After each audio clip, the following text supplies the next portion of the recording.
পয়লা ফাল্গুন বা পহেলা ফাল্গুন বাংলা পঞ্জিকার একাদশতম মাস। আজ ফাল্গুনের প্রথম দিন ও বসন্তেরও প্রথম দিন। গ্রেগরীয় বর্ষপঞ্জি অনুসারে 14ই ফেব্রুয়ারি পহেলা ফাল্গুন পালিত হয়।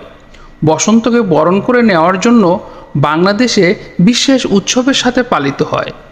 বাংলাদেশে জাতীয় বসন্ত উৎসব পরিষদ এই দিনকে বরণ করতে চারুকলার বকুলতলায় এবং ধানমন্ডির রবীন্দ্র সরোবর উন্মুক্ত মঞ্চে প্রতি বছর জাতীয় বসন্ত উৎসব আয়োজন করে।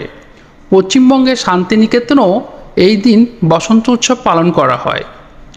বাংলার এই অঞ্চলে প্রাচীন আমল থেকেই বসন্ত উৎসব পালিত হচ্ছে। বিশ্বকবি রবীন্দ্রনাথ ঠাকুরের সময়কাল থেকেই পশ্চিমবঙ্গের শান্তিনিকেতনে বিশেষ নৃত্য গীতের মাধ্যমে বসন্ত উৎসব পালনের রীতি চলে আসছে। বঙ্গাব্দ 1401 সাল থেকে বাংলাদেশে প্রথম বসন্ত উৎসব উদযাপন করার রীতি চালু হয়। সেই থেকে জাতীয় বসন্ত উৎসব উদযাপন পরিষদ বসন্ত উৎসব নিয়মিত আয়োজন করে আসছে।